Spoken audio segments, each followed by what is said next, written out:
fundamental component of a Pokemon battle has changed, all thanks to the real-time nature of Legends ZA's new battle system. Now we have to consider things like positioning or how big our attack moves are, or the speed at which a move comes out. Then, because of how each attack works, we could potentially dodge them without expending valuable resources like Protects, a Switch Out, or Mega Evolutions. With all that in mind, there is one minor aspect to a Pokemon that could impact all of these things, especially in player versus player battle: their size. Testing all this in an isolated environment is going to be a bit tricky, so stick with us as we test out how important size is, especially for competitive play. If you enjoy content like this, support the channel by liking the video and subscribe for more Legends ZA content. For those with access to YouTube's new hype feature, press that hype button, it really helps out the channel. Thanks. Each Pokemon that spawns in Legends ZA comes in various sizes, from extra small all the way to extra large. Interestingly enough, in the game itself, it seems to me that it's much easier to catch an alpha Pokemon than it is an extra small Pokemon, because you can tell an alpha Pokemon apart from the rest due to its immense size difference and its glowing red eyes. Outside of that size, alpha Pokemon come fully trained in the HP Eevee stat, which, unlike all the other Pokemon games, can be extremely good on sweepers as well, due to how the importance of speed has changed in Pokemon Legends ZA. For more information on this, check out my speed video, link on the top right of the screen and in the description below. For people starting out in ranked battles or just are trying to get a team together, using a Pokemon already fully Eevee trained in one stat saves a lot of time. Another benefit for beginners as well is that you can make more mistakes. You won't get one-hit KO'd by everything if you choose to field an alpha Pokemon before clearing its EVs in the postgame. Outside of that statistical difference though, is being bigger better or worse?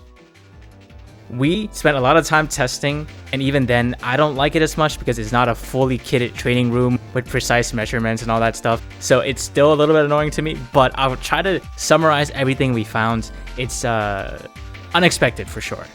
Anyways, before I can explain all that though, I have to explain to you something else. Some of you may already know this, but let's get everyone on the same page. Every real-time action game operates on checking if two invisible objects are overlapping to determine hit detection. These two invisible objects, known as hitboxes and hurtboxes, are usually mapped to a visible, tangible object. And the better the game, the more accurately they represent the actual size of the invisible object. That's not always true though, and I'm gonna assume that Pokemon probably cut corners. Some games, for example Street Fighter or Guilty Gear or Tekken, will exaggerate certain hitboxes or nerf certain hitboxes to be better or worse than what the actual animation of the move is, and that's pretty normal in the gaming industry. Sometimes it's for balancing reasons, but honestly, I dislike it. It should match the visual one for one.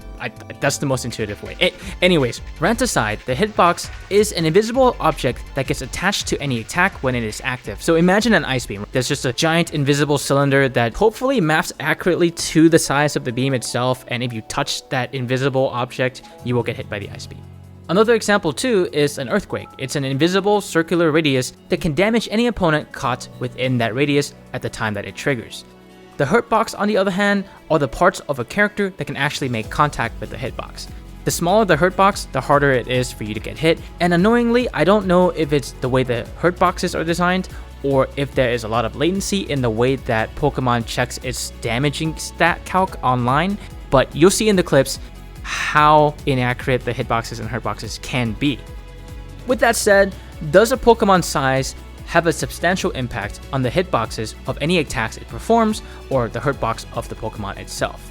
Each Pokemon in this test comes in a small and an extra large version. For the first test, we're gonna test out a Gyarados' Earthquake from a small Gyarados and a big Gyarados, attempting to hit Manectric. On the defending side, we're gonna try to avoid the Earthquake in two different ways. One is by reacting after we see the word come up, and the other is by preemptively walking around already.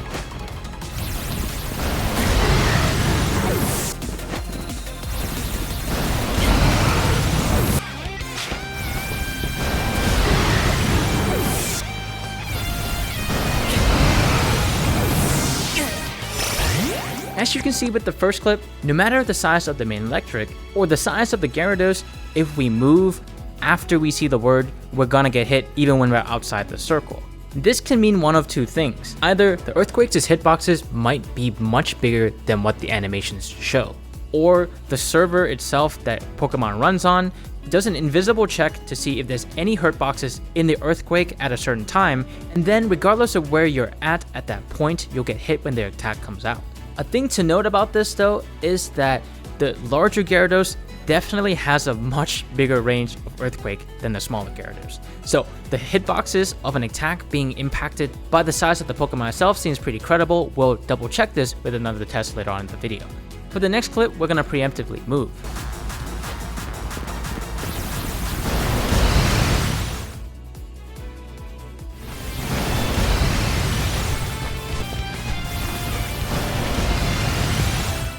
As for the second test, as you can see, if we're moving while the opponent casts his Earthquake, no matter the size, we'll be able to escape, as long as we're moving in one singular direction. Next, we're going to test Waterfall on both the big and small Gyarados with the same rules.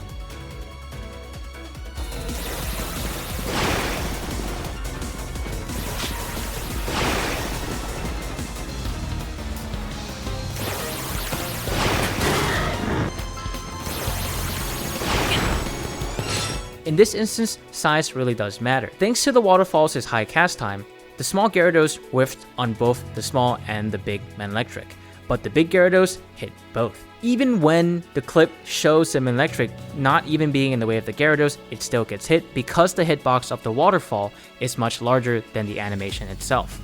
For the next clip, we're going to preemptively move.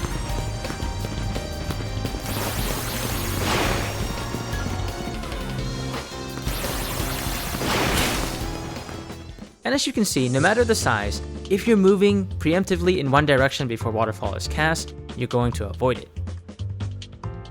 For the final test of physical attacks, we're going to go over the quicker attacks like Night Slash and the delayed homing attacks like Bounce and Dig. For Night Slash itself, we're going to follow the same rules as Earthquake, trying to dodge it on reaction and trying to dodge it preemptively. But this time we're only going to be looking at small attacking small and small attacking big. In both scenarios, small can hit both sizes, meaning big will definitely hit both sizes. It seems that the game does a check when you see the text box of Night Slash, and if there's an opposing Pokemon right in front of Absol, it's going to hit no matter where they go after the fact. For Bounce and Dig, no matter the size, it just tracks super hard. So unless you do a switch in, or a Mega Evolution, or a Protect, you're going to get hit no matter the size of your Pokemon or the enemy's Pokemon. Bounce and Dig does not seem to care if you preemptively moved or you moved after the fact, making these types of attacks extremely powerful. Moving on to special attacks, we see the same thing as Dig and Bounce in homing attacks like Psyshock, Heat Wave, and Thunderbolt. No matter the size of the Pokemon that's casting it, you're gonna hit something, making these long-range attacks very, very powerful, especially for sniping a Pokemon that's already engaged in combat with another trainer. Unlike physical attacks though, these homing long-range special attacks don't scale based on the size of the Pokemon, they're just one consistent size. Close-range special attacks like Dazzling Gleam and Draining Kiss follows the same rule as Night Slash. It checks to see if there's anything around at the time of casting, and if it is, no matter if they move, you're gonna get hit or not.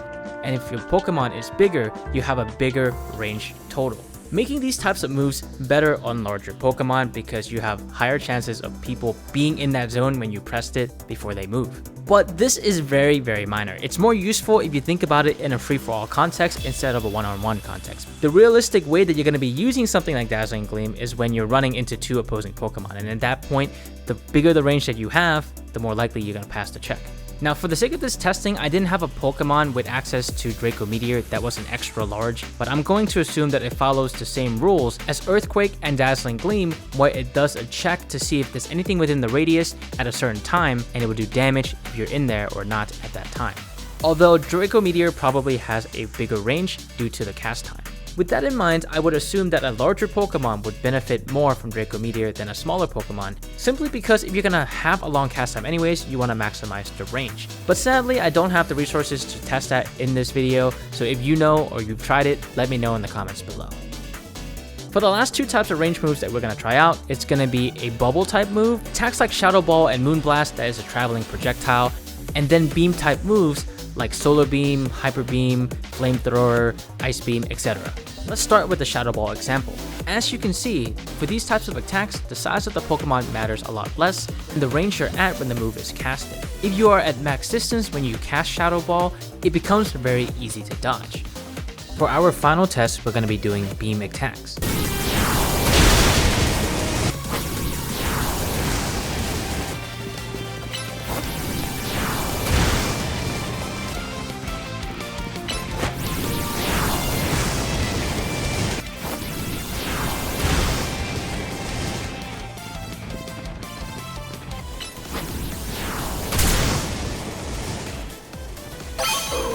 As you can see, for beam type moves, it is a lot easier to dodge by moving inwards when you're fighting a much larger Pokemon. The hitbox of the beam attack becomes much higher, and when you get closer, it doesn't track as well, which is actually a pretty substantial advantage for some moves. Not only that, but this test also confirms that the hitbox and the hurtboxes are both impacted by size. As we can see with the Alpha Delphox versus the Alpha Absol Flamethrower example, unlike a normal Absol, the Alpha Absol cannot walk under the Alpha Delphox's Flamethrower. This means that the hurtbox of the Absol is much bigger than the hurtbox of the small Absol. So 100% confirmed. A special caveat about this though is that there's a huge difference between a small Delphox and a big Delphox. What if we compared with, let's say, a small Gyarados and an extra large Gyarados?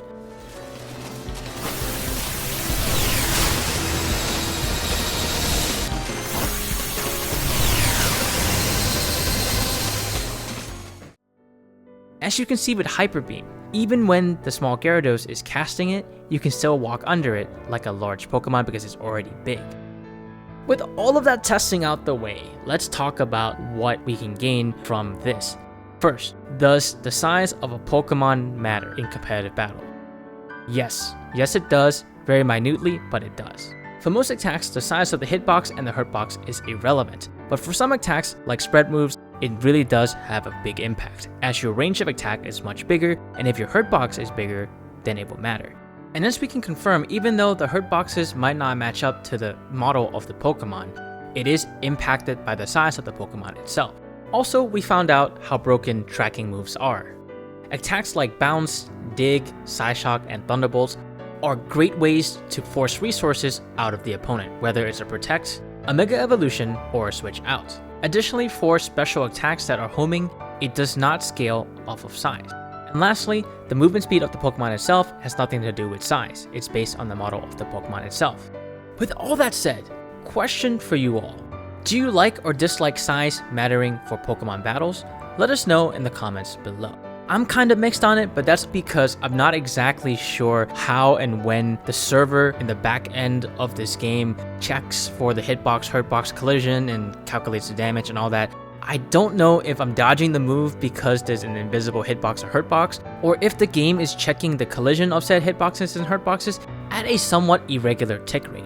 To explain this a little bit more without getting too technical, it could be that in this game, unlike most action games that checks the collision of the hitboxes and hurtboxes every 1/60th of a second, is checking every half second or every second itself. As much as I want to dunk people for laziness, I think this is more a networking issue where they're expecting a lot of players to probably be playing on Wi-Fi, where latency is a bigger issue, and if latency is a bigger issue, having a slower tick rate might help to avoid rubber banding issues between players with a solid connection and a not solid connection. It could also be peer-to-peer versus connecting to a server, I'm not sure.